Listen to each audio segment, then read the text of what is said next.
plaisir est mien de savoir que vous êtes nombreux, chers téléspectateurs. Bonsoir et bienvenue dans cette nouvelle session d'information. Je vous propose les titres de ces journaux. Après sa récente déclaration devant ses fidèles de l'Église catholique sur la vigilance électorale, le cardinal Fridolin Ambongo revient sur la réaction très choquante du ministre de l'Intérieur, Peter Kazadi. Et d'après plusieurs sources, le gouvernement congolais a reçu le rapport des experts internationaux sur la mort de l'ancien ministre du Transport, Chéribin Okende, retrouvé tué par balle sur l'avenue Poilour à Kinshasa. Bienvenue encore une fois de plus. On va ouvrir cette session d'information avec celle dont j'ai annoncé dans le sommaire de cette édition. D'après plusieurs sources, le gouvernement congolais a reçu le rapport des experts internationaux sur la mort de l'ancien ministre du Transport, Chéribin Okende, retrouvé tué par balle sur l'avenue Poilour à Kinshasa. Elias Lokeso nous en dit plus.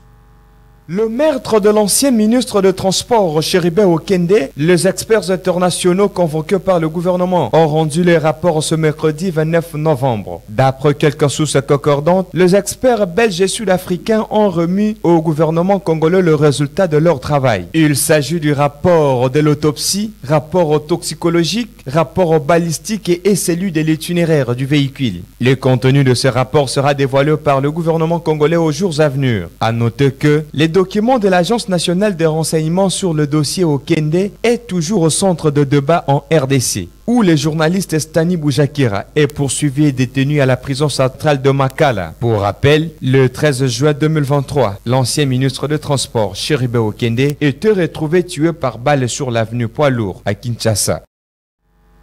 Voilà, vous avez sans doute reconnu la voix d'Elias Lokeso.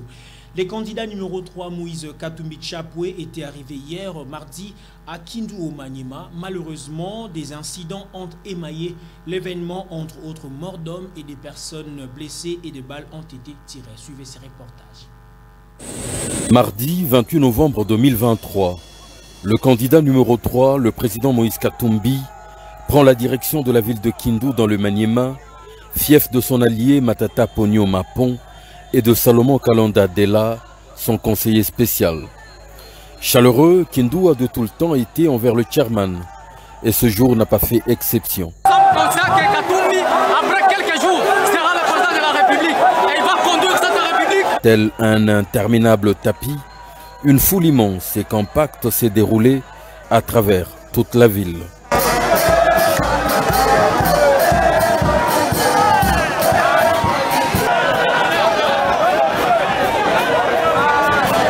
Tout se passait bien, jusqu'au moment où l'intolérance s'est invitée au débat. Des gangs armés d'un parti politique au pouvoir ont pris la triste initiative de s'attaquer au cortège du président Moïse Katumbi, lançant violemment des pierres. La police jouant un rôle on ne peut plus trouble, en tirant à balles réelles. Sur qui et pourquoi? Et c'est alors que survint l'innommable. Maître de Doka Kisingi, patron de la Ligue des jeunes du parti Ensemble pour la République au Maniema, est lâchement tué, sauvagement lapidé et baignant dans son sang. Ce père de 5 enfants ne retournera jamais plus chez lui. La terreur s'empare de la ville et la milice ne désarme pas. Malgré ce chaos, Katumbi ne recule pas et progresse droit vers le lieu de son meeting.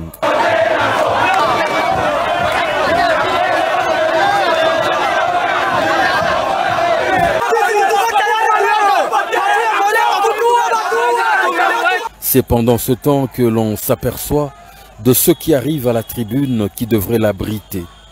On le rend inutilisable en enlevant tous les carreaux qui le recouvraient. Pourtant, Matata Ponyo est celui qui le construit, autrefois. L'énorme procession arrive tout de même au lieu improvisé du meeting, en toute dernière minute. Le podium est juste fini d'y être installé. C'est la place Mapon, noire d'un monde fou, endeuillé, en colère. L'un de leurs vient d'être sauvagement tué, pendant que l'un de leurs leaders croupit en prison, sans raison.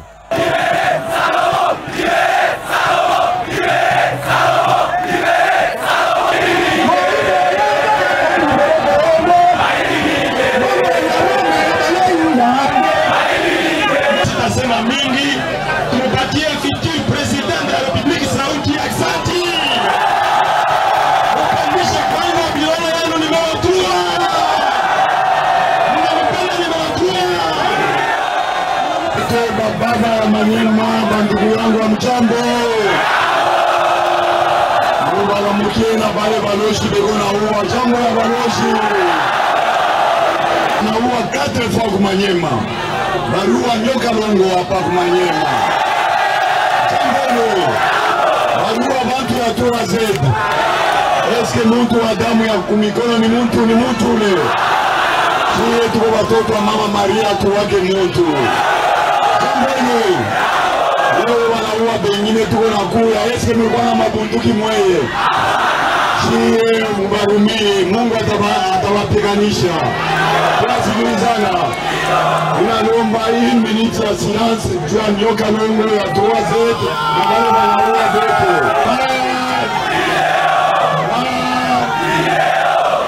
eske depuis bwana Mapon alitoka basha kuongeza 1 cm ya gabo iboko siye tutayenga Kongo mnajua vile alors yeye atakuwa candidat député hapa national tunasikilizana bwana Kalonda eko mu prison anamwachia ku national jambo hilo Kalonda anamwachia ku national haina vile na yeye ndugu yake anamwachia ku provincial haina vile watoto wa Manyema ni watoto wa Mungu siye tunamikataza Bukomvi haina vile mnaya Bukomvi ya kweli ni nini ni election tunasikilizana alors tulikuwa na kandida Murega mwingine mtoto wa Manyema hapa Seth Kikunyamina mukile kombele turukuki mabalawala ikwako mtoto alimiengea barabara eko wapi sasa leo eko wapi eskadela wamfungia jua nini gari yenga barabara mumuna mkembele eskadela ilifanya assistance voyage pour étranger kumanyema mavoyage ngapi kama ni 0 tuanjike 0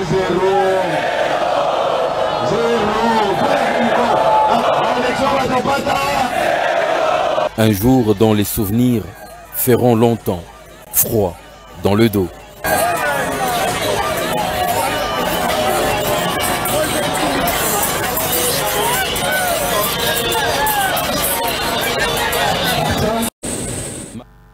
Après l'incendie qui s'est produit lors de la campagne électorale du candidat président de la République Moïse Katumbi Tchapoué à Kindu au Maniema, quelques politiques de la République démocratique du Congo, plus particulièrement ceux de Kinshasa, réagissent au micro de votre rédaction. Regardez.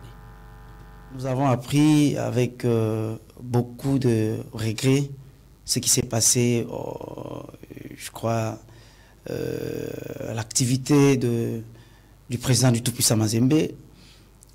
Il y a eu mort d'homme, on nous a signalé mort d'homme. Le gouvernement en place n'arrive pas à encadrer les manifestations, n'arrive pas à privilégier ces droits-là de campagne à chaque candidat apparemment. Et nous étions surpris d'entendre que à Kindu, il y a eu tir à balles réelles, si c'est des policiers, on ne sait pas jusque-là. Mais sinon, ce que nous déplorons ici, c'est que un fils qui est mort sous d'autres cieux, ça coûte cher. Donc on ne pouvait pas perdre la vie d'une personne comme ça parce qu'il est de telle obédience politique, soit il soutient tel, il soutient tel. Donc vraiment dans l'âge de la démocratie, ça démontre une fois de plus que le pouvoir en place apparemment n'est pas dans ses bottes. Donc, laisser ces candidats, ces différents candidats, battre campagne aisément, et c'est la fin qui va justifier les moyens. C'est aux Congolais et aux Congolaises de faire les choix. Donc, c'est pas nous présenter ce genre de comportement qu'on a vécu, ce qui s'est passé hier à Kindu. Peu importe la raison, peu importe les circonstances, il s'agit d'une cause humaine, d'une perte de vie, un père de famille, et personne ne peut tolérer ce genre d'actes. Mais je pense qu'il faudrait laisser les autorités compétentes de mener les enquêtes parce que les propositions sont diverses, sont contradictoires les unes les autres, puisqu'il y a certaines qui estiment, à l'instar du gouverneur de Maniema, qui estime que M. Dido Kassingi aurait été fauché par un véhicule. il y a certains témoins et un certain nombre de populations qui estiment qu'il y a eu affrontement entre le membre du parti de Moïse Katumbi ainsi que le membre du parti au pouvoir, je cite l'UDPS. Donc c'est pour dire que les faits sont vraiment départagés les uns les autres et il faut laisser l'organe habilité qui a la compétence de rechercher les infractions, de pouvoir mener des enquêtes et pouvoir bien se saisir de la situation. Et s'il y aura des personnes qui sont auteurs de ces actes, bel et bien il y aura une procédure judiciaire qui sera lancée. Donc pour le moment, l'événement s'est passé hier. D'abord, nous ne tolérons pas ces genres d'actes. Il faut déjà, le président de la République soutient cette unité que les personnes, même la CENI a déclaré la campagne qui est ouverte à toute personne. Donc il y a une sécurisation de la campagne. Donc je pense que s'il faudrait émettre un avis, nous nous réservons parce qu'il n'y a pas encore eu des enquêtes, il n'y a pas encore eu des procédures judiciaires, mais nous ne tolérons pas cet acte qui a été commis hier et nous disons vraiment avec un grand sentiment de regret nos condoléances à la famille biologique mais aussi au parti pour avoir perdu un être très cher. Il était chargé de la jeunesse et donc c'est ainsi que nous pouvons nous exprimer. Alors on va prendre cette nouvelle en brève. Juste 24 heures après le récent incendie qui s'est produit hier mardi lors de la campagne électorale du candidat président de la République Moïse Katumbi à Kindu au Maniema, de nombreux avocats du barreau du Maniema étaient à la rue pour manifester leur mécontentement sur l'assassinat de l'un d'eux, Maître Dido Kakisingi, cadre du parti Ensemble pour la République. On va poursuivre cette session d'information, messieurs, dames. En tournée pour sa campagne électorale pour l'élection présidentielle, le candidat numéro 21, Martin Fayoulou, était face à la population de Beni et Ouacha le mardi 28 novembre dernier. Suivez donc Martin Fayoulou dans cet extrait. Camp militaire, Oyo et gouvernement soda formé. Camp militaire, il t'a quoi la bascale, il va conformer Muzuri. Basoda équipé. Basoda, il va qu'on a silence à coutoche. Basoda motivé. Basoda, va coulipi wa Muzuri. Arakofuka maawa, to sambela nzambe. À la suite d'une plainte introduite par la Commission électorale nationale indépendante, la police nationale congolaise a mis la main sur 4 individus, dont 3 policiers appartenant à un réseau de producteurs de fausses cartes d'électeurs. Suivez donc Juliette Masségo. Parmi 2 personnes arrêtées au sujet du dossier de production de fausses cartes d'électeurs figure le nommé Papignan Timpolo qui exerçait en tant qu'agent temporaire de la centrale électorale. Il avait pour complice 3 policiers, les brigadiers chefs Nzouzi, Séraphin Mwanda et Gloire Mbala Louyeye. Il produisait des cartes à l'aide de 3 imprimantes utilisées par la Commission électorale nationale indépendante en 2017. Un ordinateur avec une maquette de la carte d'électeur conçue et préinstallé. Cela se faisait à sa résidence, 6 avenue Kimpemba, numéro 30, quartier 3, dans la commune d'Ndjili. Il est important de souligner que les électeurs porteurs de ces fausses cartes seront incapables de voter le 20 décembre, tels sont les mots du président de la CENI, Denis Kadima. Vous savez que l'actualité reste toujours dominée par le processus électoral en République démocratique du Congo et la grande question sur la tenue des élections prévues pour ce 20 décembre 2023 préoccupe plusieurs observateurs, entre autres le politicien et même la société civile. Mais du côté de l'Union sacrée de la nation, on reste serein et on multiplie encore une fois de plus des efforts. Suivez donc cet extrait que vous propose votre rédaction. Il n'y a rien qui peut nous empêcher pour l'organisation des élections. Parce que M. Kadima, c'est lui le patron de la CENI, nous a rassuré que non, les élections auront bel et bien lieu dans le délai constitutionnel. Et nous devons aussi se souvenir, tout ce que les faits Sphinx délimité, qu'on retient ce qu'il nous avait dit déjà que non, l'IDPS au pouvoir, c'est à ce moment-là qu'il y aura les vraies élections, les élections crédibles, transparence, apaisée. Moi, de ma part, je ne peux pas vraiment tenir compte de ce genre d'informations parce que celui qui est censé, celui qui est habilité de faire informer la population congolaise qu'il y aura les élections ou pas, c'est le patron de la CENI, M. Kadima. Bon, vous savez, nous sommes qu'au début de la campagne. Tout début est difficile, donc nous sommes au début. Attendons peut-être à la fin, nous allons voir comment d'autres candidats vont se déployer et puis mobiliser leur base. Donc nous sommes qu'au début de la campagne, mais tout se marche, tout va bien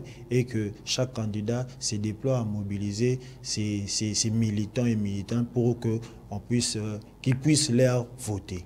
Ceux qui s'attendent au report des élections, ce ne sont que de professes de malheur parce que l'organe habilité à organiser les élections, c'est la CENI. Si la CENI fait un point de presse pour nous dire qu'il n'y aura pas élection, c'est à ce moment-là que nous tous, nous allons savoir qu'il n'y aura pas élection. Mais jusque-là, la CENI est en train de rassurer et d'affirmer qu'il y aura des élections. Donc, nous, sur le terrain, on se prépare et on se mobilise pour les élections. Je vais dire à la population congolaise de faire d'abord confiance à la CENI en dehors des petits désagréments au niveau de l'enrôlement, de faire confiance à la CENI et que le 20 décembre, il y aura bel et bien les élections et aller voter massivement leurs candidats et voter les personnes à qui vous avez confiance en eux, les personnes que vous connaissez très bien et puis votez-les pour que demain nous puissions donner la majorité à Félix Antoine Tshisekedi Tshilombo. Et cette information, je l'avais aussi annoncée dans le sommaire de cette édition. Après sa récente déclaration devant ses fidèles de l'Église catholique sur la vigilance électorale, le cardinal Fridolin Ambongo revient sur la réaction très choquante du ministre de l'Intérieur, Peter Kazadi. Je vous propose de suivre le cardinal Fridolin Ambongo dans cet extrait. J'ai suivi avec tristesse la réaction du ministre de l'Intérieur, que je respecte. Voir un haut responsable du pays réagir de cette manière-là à une déclaration d'un pasteur qui attire l'attention de ses fidèles sur la vigilance et sur l'attention qui s'impose en pareille situation, je me dis c'est très grave, sa déclaration. De la part d'un haut responsable, c'est très grave. Je crois que nous, en tant que responsables, nous avons le devoir de retenue. Et ce que je constate de la part des gens de la rue qui passent leur temps à insulter, qui passent leur temps à ridiculiser les autres, ça devient très grave si on trouve ça dans la bouche d'un haut responsable du pays qui, par surcroît, est le ministre de l'Intérieur et le garant de la crédibilité du processus électoral. Je trouve que c'est triste pour le pays qu'un haut responsable à ce niveau-là tienne un langage pareil. Moi, ça m'a plutôt attristé. Je n'attendais pas ça d'un homme de son niveau et surtout de cette responsabilité qu'il assume. Les observateurs électoraux que nous envoyons aujourd'hui, c'est-à-dire l'Église catholique et l'Église protestante, dans le cadre de notre mission commune appelée MOE SCC Senko, nous pensons qu'ils ont une lourde responsabilité. Responsabilité vis-à-vis de la nation congolaise, parce que de la crédibilité de l'observation dépendra aussi la réceptivité du résultat électoral. Si tout se passe bien, le gagnant aura le droit de se réjouir parce qu'il a gagné. Le perdant sera triste parce qu'il n'a pas gagné, mais au moins au fond de sa conscience, quelque chose lui dira « Oui, tu n'as pas été élu, accepte d'avoir perdu et prépare-toi à la prochaine élection. » Voilà pourquoi nous disons que les observateurs qui vont en observation tiennent compte de cette lourde responsabilité, qu'il n'y a pas que leur crédibilité qui se joue dans l'observation électorale, mais aussi la crédibilité de ces deux grandes églises qui les ont envoyés. Tous les mécanismes sont mis en place pour veiller à ce que les membres du gouvernement ou mandataires qui sont candidats ne puissent pas utiliser les fonds publics. C'est ce qu'affirme plutôt Nicolas Kazadi, ministre des Finances, lors du briefing qu'a animé Patrick Mouyaya. Regardez. Nous travaillons, nous rendons compte régulièrement, nous rendons compte trimestriellement et annuellement de ce que nous faisons. C'est très difficile aujourd'hui de se permettre de faire ce qui a pu se faire peut-être il y a quelques années ou quelques décennies, parce que tout se sait, tout le monde se contrôle. Nous avons la chance dans notre pays d'être reconnus au niveau africain comme un des pays les plus transparents en matière de finances publiques, parce que chez nous, la société civile a le droit de regarder, elle a le droit de critiquer, elle fait des rapports, et elle dit ce qu'elle veut. Parfois, elle dit même n'importe quoi, mais elle est libre de dire. Et le débat est là. Donc, nous sommes un pays très ouvert en matière de finances publiques, et chaque jour, nous sommes challengés et nous répondons.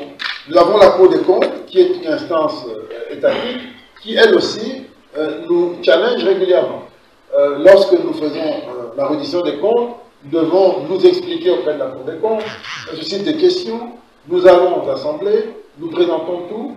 Donc, dans un tel contexte démocratique, c'est quand même assez difficile de faire n'importe quoi. 130 millions de dollars à la CENI. Et ça continue chaque jour.